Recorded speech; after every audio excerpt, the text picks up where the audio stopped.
Hi, my name is Nicole Kaufman. I've had the privilege of working with Shelley Reese for many years now. I have three children. One is at the early grammar stage, one at the upper grammar moving into logic, and my oldest is at the upper logic moving into rhetoric. And I'll give a little plug here if you didn't watch Shelley's video on the different stages of the classical model. Um, you should do that. It's a really good video. And in my experience so far, these different stages are very accurate. So today I'm going to dive into the logic stage and talk to you a little bit about why is it so important to teach your child logic. And I want to first just set the stage through a verse in the Bible in First Peter chapter 3, verse 15, it says, "But sanctify the Lord God in your hearts, and always be ready to give a defense to everyone who asks you a reason for the hope that is in you with meekness and fear, having a good conscience, that when they defame you as evildoers, those who revile your good conduct in Christ may be ashamed." And we're talking about being in wartime. And it's so evident right now in our culture that critical thinking is a skill that is not being taught. In fact, it's even a skill that is being reviled, as it says in this verse. People are being put down for asking questions, for thinking critically about topics. And so it's so important right now in the state of our culture that we're teaching our children how to think critically, how to be ready to give a defense, how to have a reason for what is inside of them, a reason for the hope that's in them, so that they can come in to the rhetoric stage after having learned to think critically and give a defense, to express their opinion with authority because it's been thought through.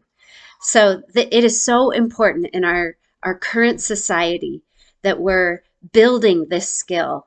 And as Shelley said in her video on the logic stage, the kids at this stage have a great capacity for now to start understanding why. Why are these facts the way they are? And in my experience so far, some kids learn this at an earlier stage, some it takes a little bit longer. Some are more natural at logical thinking, and some can be taught, but they all can grow. They all can learn how to think critically. And there's some very simple ways that you, as the teacher of your child, can help them grow. So I just want to dispel the myth that you have to be a genius, that you have to have a full understanding of formal Socratic logic to teach logic to your children. This is not true. There are some very simple ways that you can keep your child progressing. And one of the first very easy things that you can do is to ask them questions. Ask them why. Why did you solve that math problem like you did? Why did you write that? Why did you use that word? Tell me why. Tell me your reasoning behind this. And that's getting them to start thinking beyond the facts and look at the depth of what's happening in their expression. And I mentioned briefly math. I want to encourage you to keep your child progressing in math. I'm very convinced that if a child is moving forward in math, they're moving forward in critical thinking. As they're having to think through more difficult word problems, or solving for n in algebra, or looking at a triangle and figuring out the different angles and sides using trigonometry. These are all ways that they are building their mind, building their critical thinking and their problem solving. So keep them going in math. And as they're going, you don't necessarily have to understand it. If you're using an online program, they're being taught by a tutor or whatever ways that your student at this stage is being taught math. All you have to do is ask why. Why did you solve it this way? How did you get to this answer? And that will keep your student thinking through the reasoning behind what they're doing. So keep them moving forward in math. There's many workbooks that you could use out there. They're great. One of my favorite things to do is called a red herring mystery. And if you're not familiar with a red herring, it's basically a term that means information that's irrelevant to the scenario.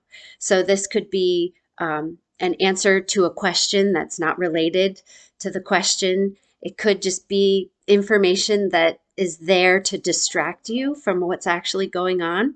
And so in these mysteries, part of them are red herring.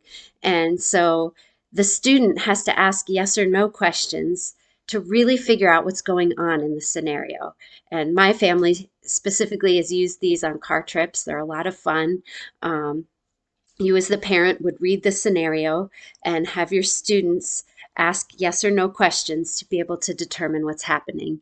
And it really builds their ability to ask good questions and to think through, okay, what does this word mean? Does it mean the obvious meaning, or maybe it means something else? And those are all ways of building critical thinking. So red herring mysteries is another way. Just playing games is a way to teach your child logic. There's so many great games out there, and the ones that are particularly useful are games that require strategy or games that require you to think beyond the next step. So you think about playing checkers.